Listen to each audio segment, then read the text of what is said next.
Good morning, student. Today we will start exercise 12.1. This is the continuation part of exercise 12.1. ठीक है बेटा?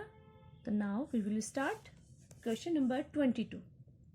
22 इसके अंदर बेटा इस क्वेश्चन के अंदर क्या बताया गया है, जो एक प्रॉपर्टी है कि in a triangle an exterior angle is equal to the sum of two internal angle, internal opposite angles. देखिए यहाँ अगर आप ध्यान से देखें तो ये एक ट्राइंगल है. इस ट्राइंगल का जो ये एक्सटीरियर एंगल है, ये एक्सटीरियर एंगल इसके अपोजिट टू एंगल्स के इक्वल होता है.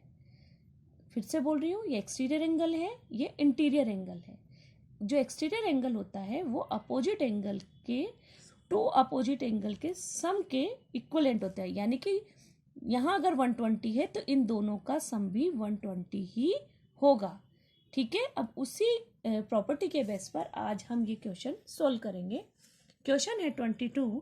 One of the interior angle of a triangle is 120 degree and the interior opposite angle are in the ratio 3:5. यानी कि ये 3 और 5 के रेशो में है. किसका? इसका. तो find the angle of the triangle. तो आपको इस ट्राइंगल के एंगल्स फाइंड आउट करने हैं. तो सॉल्यूशन आप करेंगे. सॉल्यूशन है if exterior angle of a triangle is 120, जैसा कि this is the given. Okay. तो opposite angles are in the ratio 3:5. तो 120 डिग्री इक्वल टू 3 + 5. तो the sum of ratio is 8. तो therefore the first interior angle यानी कि 3 वाला. ठीक है बेटा.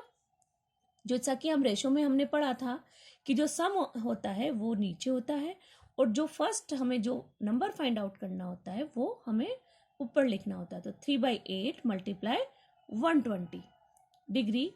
तो 3 × 15 ये हमने बेटा यहाँ से डिवाइड किया तो 15 आया आपका.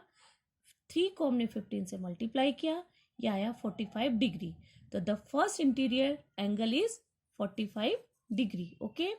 The second interior angle is 5/8 × 120. ये वही 15 टाइम हमने इसको डिवाइड किया तो 15 हो गया 120 को.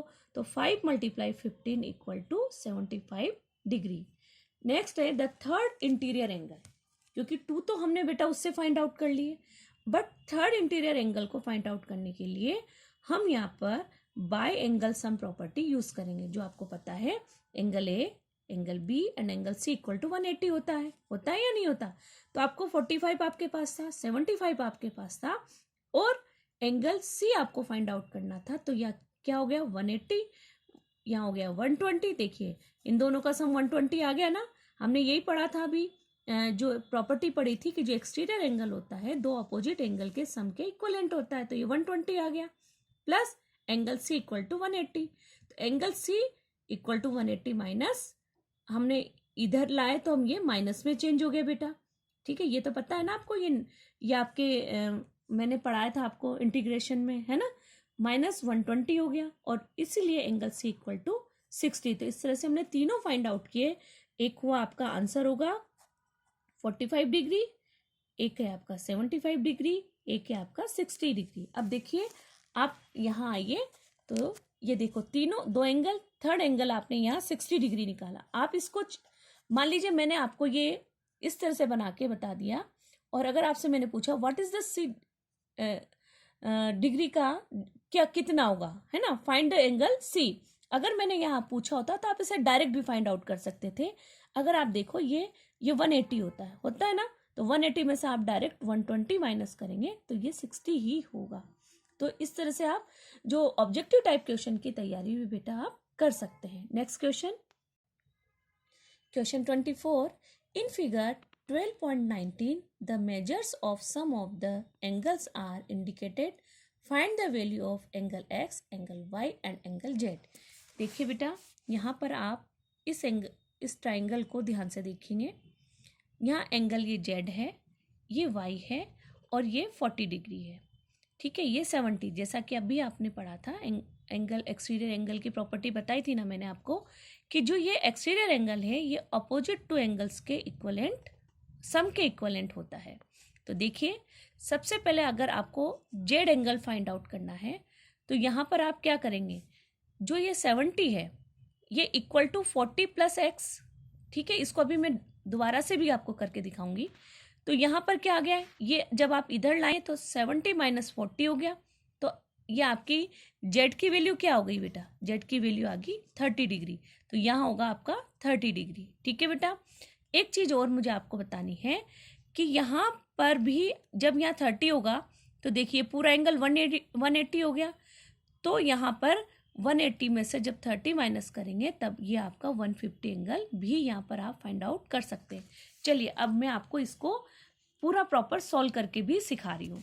देखिए आप, ये मैंने आपको पढ़ के बताया, सॉल्व कैसे किया आपने।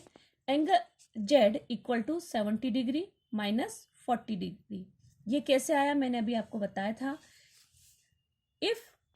Therefore the sum of interior opposite angle equal to exterior angle, ये आपको यह प्रॉपर्टी आपको पता है, तो इसलिए angle Z equal to 30 degree, ठीक है। इसके बाद आता है एंगल वाई। एंगल वाई यानी कि आपको ये वाला एंगल फाइंड आउट करना है। अब आपके पास ये है, तो ये एंगल इजीली फाइंड आउट कर सकते हैं आप।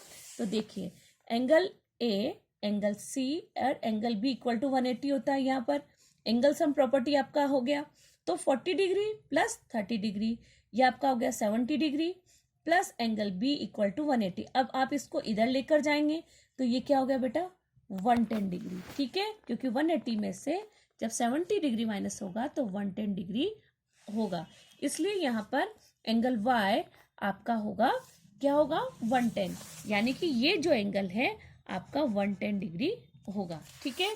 नेक्स्ट है आपका एंगल एक्स। डिग्री क्या होगा, the sum of interior opposite angle and equal to exterior angle, जैसा कि आपको अभी अभी बताया गया था। ये देखिए, ये जो एंगल है अगर आप ध्यान से देखें, देखिए ये एक्सटीरियर एंगल है, ये दो अपोजिट एंगल के इक्वल होगा, है ना। तो इसीलिए यहाँ पर वही चीज हमने यूज की, तो 110 प्लस 40 डिग्री, तो देखिए ये 110 जो हमने अभी निकाला और 40 उसमें लिखा हुआ था, दोनों को प्लस किया तो ये कितना हो गया 150। तो इस तरह से एंगल एक्स डिग्री हो गया आपका 150 डिग्री, वाई हो गया आपका 110 डिग्री और जेड एंगल हो गया आपका 30 डिग्री। मैं फिर से बता रही हूँ, देखिए ये हो गया आपका कितना आया बेटा 110 डिग्री, ठीक है, ये आ गया आपका 30 डिग्री और ये आ गया आपका 150 डिग्री, ठीक है। क्लियर हो गया ना दिमाग में कि किस तरह से हमने फाइंड आउट किया। मैंने यहाँ पर भी देखो लिखा हुआ है ताकि आप इजीली समझ सके। चलिए अब हम और क्वेश्चन करते हैं।